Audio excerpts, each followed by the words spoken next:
আজকে অফিসের পার্টিটি খুবই সুন্দর ছিল। রাত প্রায় 3টে বাজছিল। মেইন স্ট্রিটে অনেক সময় দাঁড়ানোর পরেও কোনো যানবাহন দেখতে পাচ্ছিলাম না। অন্যান্য সময় গাড়ি পাওয়া যায়, কিন্তু ঠান্ডার কারণে আজ পুরো এলাকাটাই ফাঁকা। আমরা পায়ে হেঁটে যাবার সিদ্ধান্ত করলাম। আমাদের বাড়ি এখান থেকে বেশি দূরে নয়, মাত্র 7-8 কিলোমিটার। আমি চলতে পারবো, কিন্তু সমস্যা সুলেখাকে নিয়ে। সে বেশি দূর চলতে পারে না। কিন্তু এখানে কতক্ষণ এইভাবে দাঁড়িয়ে থাকবো, তাই হাঁটতে শুরু করলাম। জানুয়ারি মাসে খুব বেশি ঠান্ডা পড়ে, আর এই ফাঁকা জায়গার ঠান্ডা বাতাস হাড় হিম করে দিচ্ছে। হ্যাঁ, আমি যেমনটা ভেবেছিলাম ঠিক তেমনটাই হলো। প্রায় 2 কিলোমিটার হাঁটার পর সুলেখা হাঁপাতে শুরু করলো। আশেপাশে কোথাও বসার জায়গাও পাচ্ছিলাম না, আর আবহাওয়াও খারাপ হয়ে আসছে। যদিও ঠান্ডার মরশুমে বৃষ্টি খুব একটা হয় না, কিন্তু আজ বৃষ্টি হবেই বলে মনে হয়। ইতিমধ্যে সুলেখা রাস্তার মাঝেই বসে পড়ল। রাতের বেলা একটা মহিলাকে নিয়ে রাস্তায় ঘুরে বেড়ানো আমার ঠিক লাগছিল না, কিন্তু সুলেখা আর পার্টিতে থাকতে চাইছিল না। এইসব কিছু ভাবছিলাম, এমন সময় আমার হাতে কিছু পড়ল। খুব ঠান্ডা লাগলো। মোবাইলের ফ্ল্যাশ জ্বালিয়ে দেখলাম বৃষ্টির ফোঁটা পড়া শুরু হয়ে গেছে।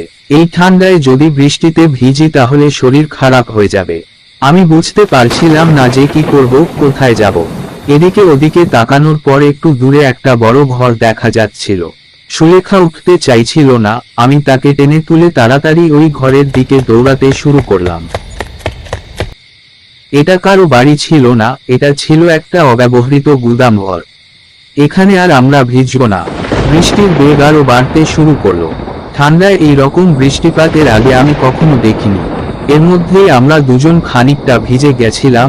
এই গুদাম ঘরটি অনেক পুরনো, যাতায়াত করার সময় দেখেছি, কিন্তু কখনো ভেতর থেকে দেখিনি। এত বড় গুদাম বিনা তালা দেওয়া অবস্থায় রয়েছে। শীতল হাওয়ার সাথে সাথে চামচিকার গন্ধ পাওয়া যাচ্ছে মাঝে মধ্যে। এমন সময় হঠাৎ সুলেখা চিৎকার করে উঠল আর বলল, অসীম দেখো, ওখানে কেউ দাঁড়িয়ে আছে। আমি কিছু দেখতে পাচ্ছিলাম না, তাই তাকে কিছু উত্তর দিলাম না।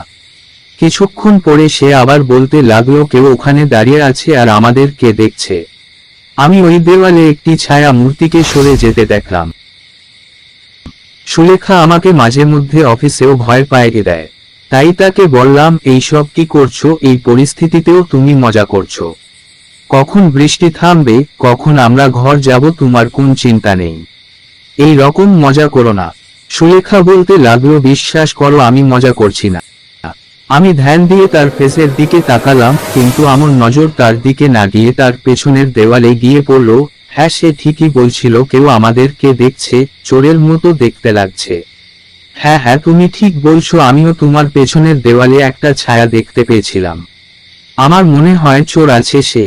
তুমি এখানে দাঁড়াও, আমি এক্ষুনি দেখে আসছি।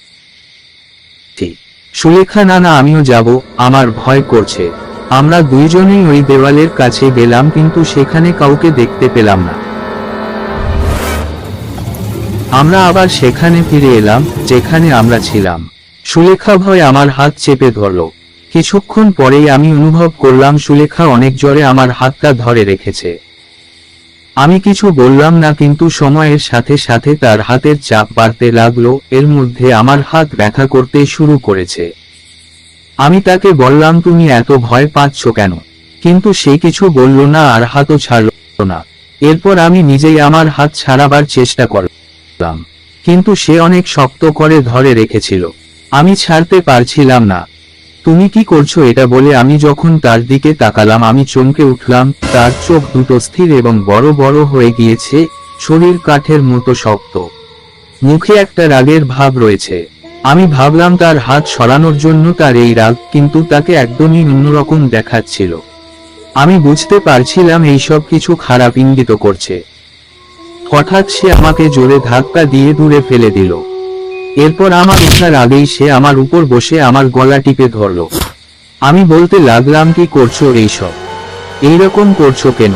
সুলেখা পুরুষ গলায় বলতে লাগলো, আমি ন্যায় চাই, আমার নিপক্ষ ন্যায় চায়। এই রকম ভয়াবহ আওয়াজ শুনে আমি ঠান্ডার মধ্যেও ঘামতে লাগলাম। আমি কিছুই বুঝতে পারছিলাম না এইসব কি হচ্ছে। তার হাত আমার গলা থেকে সরাতে পারছিলাম না। আমার নিঃশ্বাস বন্ধ হয়ে আসছিল। এমন সময় আমি তাকে গায়ের সমস্ত জোর একত্রিত করে ধাক্কা দিয়ে মাটিতে ফেলে দিয়ে সে আমার ধাক্কায় ছিটকে মাটিতে লুটিয়ে পড়ে। আমার কাছে এছাড়া আর কোনো উপায়ও ছিল না। তার মধ্যে কোনো প্রেতাত্মা ভর করেছে সেরকম লাগছিল। আমি ভয়ে বুঝতে পারছিলাম না যে কি করব আর কিনা। আমার নিজের চেয়ে বেশি চিন্তা হচ্ছিল তার জন্য, যদি তার কিছু হয়ে যায়। তাই আমি তাকে কোন রকমে একটা পিলারে বেঁধে দিয়ে এরপর মোবাইলের আলো তার দিকে তুলে ধরি। সে প্রচন্ড জোরে চিল্লাতে শুরু করলো। আমি জানতে চাইলাম এইসব কিছু ঘটার কারণ কি। তারপর সেই পুরুষ কণ্ঠে আওয়াজ এলো, আমি এই গুদামের কর্মচারী ছিলাম, আমার নাম পলাশ ছিল। কয়েক বছর আগে এই গুদামে কাজ করার সময় 2 জন কর্মচারী উপর থেকে আমার গায়ে কতকগুলো নুনের বস্তা ফেলে দেয়, যার ফলে একটা বস্তা আমার মাথায় পড়ে আর আমার ঘাড় মটকে যায়, আর আমি ওখানেই মারা যায়। কিন্তু আমার হত্যাকারীরা এখনো স্বাধীনভাবে ঘুরে বেড়াচ্ছে। যারা এখানে আসে তারা কেউ জীবিত অবস্থায় ফিরে না। এটা শুনে আমি খুব ভয় পেয়ে গেলাম এবং সাহস করে তাকে বললাম, তারা তোমাকে কেন হত্যা করেছিল? টাকা টাকা টাকার জন্য আমাকে হত্যা করেছিল তারা। আমাকে, আমার কোনো পরিবার নাই, কিন্তু আমরা কাছে টাকা অনেক ছিল, আর আমাকে হত্যা করে তারা সকল টাকা নিয়ে নেই। এখন আমি ন্যায় চাই।